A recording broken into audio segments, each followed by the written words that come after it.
जाने माने सिंगर केके की किस्मत उस वक्त बदल गई जब उन्होंने संगीतकार इस्माइल दरबार के लिए तड़प तड़प के इस दिल से आह निकलती रही ये गाना गाया था। ये फिल्म थी संजय लीला भंसाली की हम दिल दे चुके सनम। इसके बाद उनकी किस्मत बदल गई और उन्होंने सफलता का आसमान छुआ। इस वक्त मेरे साथ मौजूद हैं संगीतकार इस्माइल दरबार, जिन्होंने ये गाना केके से गवाया था। आपका जो गाना था तड़प तड़प के, एक आइकॉनिक गाना था। अब केके हमारे बीच में नहीं है। सबसे पहले आप उन्हें किस तरह से श्रद्धांजलि देना चाहेंगे? मैं केके के लिए उसी वक्त दुआ किया जब पहली बार खबर सुनी मैंने, और मैंने कहा कि या अल्लाह, जिस तरह तूने इस दुनिया में उसको नवाजा था तो अपनी दुनिया में भी उसको वैसे ही खुश रखना, क्योंकि सबसे इम्पोर्टेंट तो वही है। यहाँ से जाने के बाद वहाँ आपका क्या, क्योंकि एक मुसलमान होने के नाते जो मैं मज़हब के बारे में जानता हूँ कि भाई असली ज़िंदगी हमारे लिए दुनिया नहीं है, असली ज़िंदगी हमारे लिए ऊपर ही है। तो उस हिसाब से मैंने उसके लिए दुआ किया कि भैया। आपका बर्थडे का सेलिब्रेशन चल रहा था रात को 12 बजे के बाद, तब आपको ये खबर मिली कि केके नहीं है। आज आपका जन्मदिन है और जन्मदिन के दिन उनकी मौत की खबर मिली। क्या कहेंगे? देखिए, सीन तो ऐसा एकदम फिल्मी था, ऐसे लग रहा था कि एकदम कोई फिल्म का सीन हम देखते हैं कि एक तरफ मेरा बर्थडे, केक कटा, सब लोग तालियां बजा रहे, सामने ही मेरे फ़ोन पड़ा था, फ़ोन बजा तो मैंने उठा लिया। मुझे लगा बर्थडे विश करने के लिए किया होगा, और वो मेरे बहुत अच्छे दोस्त का था। फ़ोन उठाया तो उसने बोला कि इस्माइल भाई, मालूम पड़ा आपको? बोला क्या? अरे बोले यार, केके का ऐसा ऐसा हो गया। तो मतलब 30 सेकंड के अंदर जो एक खुशी का लम्हा एक दुख में बदल गया, और मुझे बहुत दुख हुआ इस बात का। और मैं पूरा मतलब अपना सब कुछ भूल कर, मेरे जहन में जो केके के साथ शुरुआत में कैसे हम मिले, कैसे बात की, बस मेरे दिल और दिमाग में पूरी रात वही चला। और ये ऊपर वाले से कहा कि यार, ज़िंदगी की सच्चाई तो यही है, हम क्यों नहीं समझते हैं। और बहुत दुख हुआ मुझे एक्चुअली, बट मरना तो हम सबको ही है। जी जी जी। बहुत ही आइकॉनिक गाना था तड़प तड़प के इस दिल से आह निकलती रही। एक नए सिंगर थे उस वक्त जब आपने ये गाना, केके एक नए सिंगर थे उस वक्त जब आपने ये गाना उन्हें गाने के लिए दिया। क्यों इतना आपने भरोसा किया? क्योंकि उससे पहले माचिस फिल्म का सिर्फ एक गाना ही उन्होंने गाया था बाकी सिंगर्स के साथ, और ये दूसरा सॉन्ग था, और इस सॉन्ग ने उनकी किस्मत बदल दी।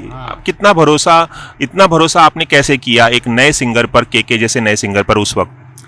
आपने वेरी गुड, बहुत अच्छा सवाल किया।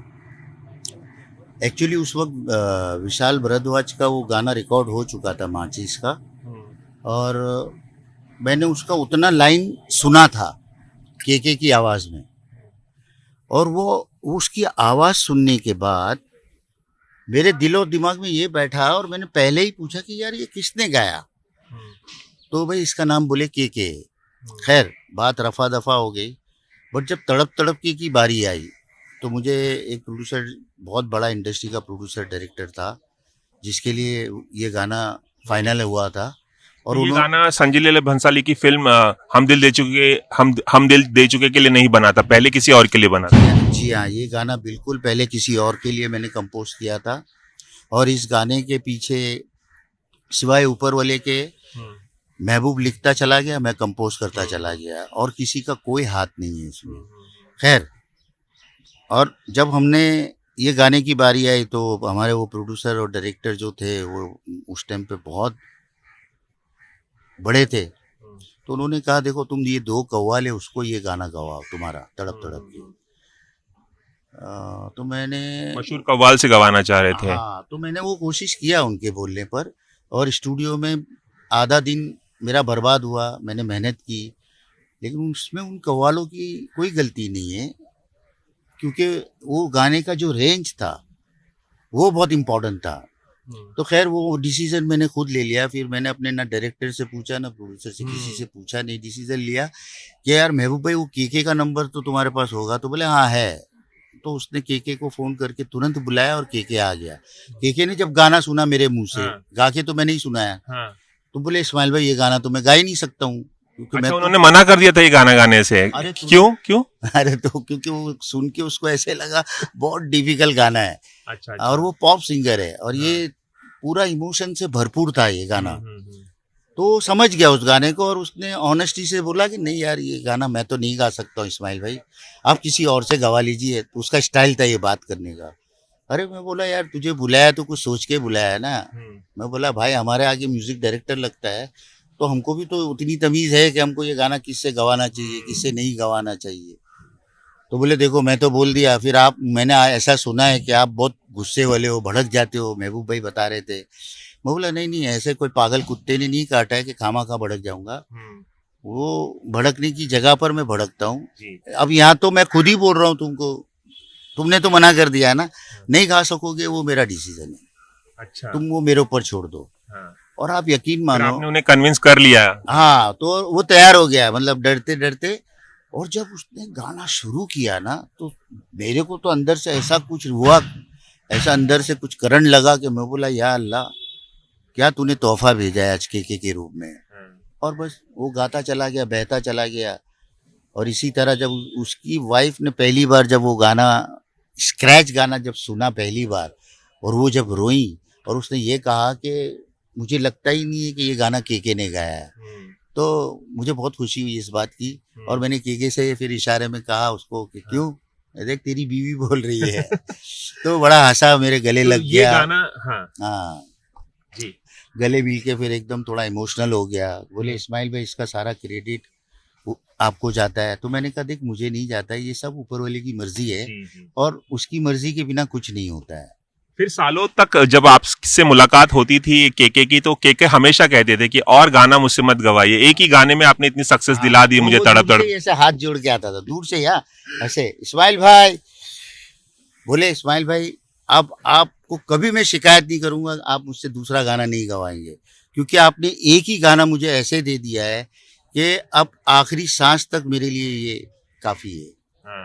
क्योंकि मेरा कोई शो ऐसा नहीं होता है कि पब्लिक तड़प तड़प के सुने बिना मुझे घर जाने देती है। जी। और पता नहीं मैंने उसके बाद हजारों गाने गा दिए, लेकिन आज भी जब मैं तड़प तड़प के मैं जब स्टेज पे गाता हूँ तो लोगों को वो स्टोरी भी बताता हूँ। और गाने के बाद जब एक माहौल बनता है, बोले इस्माइल भाई ये तो कुछ ऊपर वाले का स्पेशल ही कर्म हुआ है। जो जादू आप लोगों ने जगाया था उस गाने के जरिए, तड़प तड़प के जरिए, आज भी उसे कोई मैच नहीं कर पाया है। अगर विरह का सबसे popular, one of the most popular song कहा जाए तो उसे माना जाता है। जाते जाते मैं आपसे एक सवाल और पूछना चाहूंगा। जिस तरह की खबरें आ रही हैं कि जहां ऑडिटोरियम में वो परफॉर्म कर रहे थे भीड़ काफी ज्यादा थी, वहां पर जितने लोगों को अंदर जाना था उससे कहीं ज्यादा लोग अंदर पहुंचे थे, काफी गर्मी थी, एसी काम नहीं कर रहा था, और ये खबर भी आई है कि उनके सिर पर चोट के निशान थे, होठ पर चोट के निशान थे। आप क्या कहना चाहेंगे इस बारे में? देखिए सबसे आपको पहले कोई ऐसा लगता है साजिश हो सकती है या कुछ और हो सकता है ये मामला? ये देखिए वो तो मैं नहीं जानता हूँ, लेकिन मुझे भी कलकत्ता से एक कॉल आया और वो भी सिंगर ही है और उसका घर बहुत नज़दीक था जहाँ पर शो था। तो उसने मुझसे उसने मुझे बताया कि इस्माइल भाई जिस स्टेडियम में शो था उस स्टेडियम की कैपेसिटी 2000 थी, मगर जो ऑर्गेनाइजर और कॉलेज वालों ने धोखाधड़ी से सुबह से ही पब्लिक को अंदर लेना शुरू कर दिया खुद का पैसा बनाने के लिए, और 8 से 10 हज़ार पब्लिक वहाँ जमा हो गई और एसी काम नहीं कर रहा है, ये नहीं कर रहा है। तो उसकी हालत, उसकी वजह से पब्लिक की गर्माहट, एक तो कुदरत की गर्मी, ये सब टोटलिटी में, और ऊपर से वो इतना परफॉर्म कर रहा है, दम घुट रहा था, दम घुट रहा था उसका। और इमीडिएटली वो गाड़ी में बैठा और उसने एसी चालू किया और उसके कंपाउंड के कॉलेज के बाहर भी नहीं निकला और उसको वहीं के वहीं दम तोड़ दिया उसने। ये मुझे आज न्यूज़ आई, एक वहाँ के लड़के ने बताई। सिंगर का नाम बता सकते हैं आप? मैं सिंगर का नाम इसलिए नहीं बता सकता हूँ कि खामाखा वो बेचारा फंस जाएगा, क्योंकि उसने तो ऑनेस्टी से मुझे लगता है कि बद इंतजामी काफी थी जहां पर ये शो हो रहा था। मुझे लगता है कि अब इंसानों को इंसान बन जाने में भलाई है कि ऊपर वाला बार बार इशारे दे रहा है कोरोना का, इसका, उसका, बट वो इंसान बनने को तैयार ही नहीं है। वो सिर्फ पैसों की तरफ ही कुत्तों की तरह भाग रहा है। उसको बोलो पहले इंसान बन जा, इंसान बन के पैसा कमा, इंसान बन के नाम कमा। दूसरों का हक मार के और लालच दूसरों को लालच एक बुरी बला है, और बुरी लालच बला का है, सब लोग जानते हैं, लेकिन इंसान उतना ही लालच साजिश का में- कोई एंगल नजर आता है? जो सिर पे नहीं, चोट थी, नहीं, होठ पे चोट थी, जब होटल गए उसके बाद जब अस्पताल पहुंचे तो चोट नजर आई है उनके चेहरे पर। देखिए, अब उसके बारे में मैं तो कुछ नहीं बता सकता हूँ, क्योंकि वहाँ मैं ना था ना मैंने देखा। तो मैं इतना ही कहूँगा, जो भी हुआ भाई, हमारा तो एक अच्छा आर्टिस्ट चला गया, हमको तो इस बात का ज़्यादा दुख है। और मेरी रिक्वेस्ट है कि भैया जो लोग शो करते हैं ना, तो एक आर्टिस्ट से सिर्फ पैसा कमाने की नीयत से शो ना करे, है ना। एक आर्टिस्ट बहुत मुश्किल से पैदा होता है, चलिए, तो उसकी इज्जत रखिए। चलिए एबीपी न्यूज़ से खास बातचीत करने के लिए बहुत बहुत शुक्रिया। के आज भले ही हमारे बीच में नहीं है, लेकिन वो अपने तमाम गानों और आपका जो गाना था तड़प तड़प के इस दिल से आह निकलती रही, उस गाने के जरिए सदा हमारे बीच में रहेंगे, हमारे दिलों में रहेंगे। बहुत बहुत शुक्रिया एबीपी न्यूज़ से बात करने का। Thank you so much. Cameraman Ravi Panchal के साथ रवि जैन, एबीपी न्यूज़, मुंबई।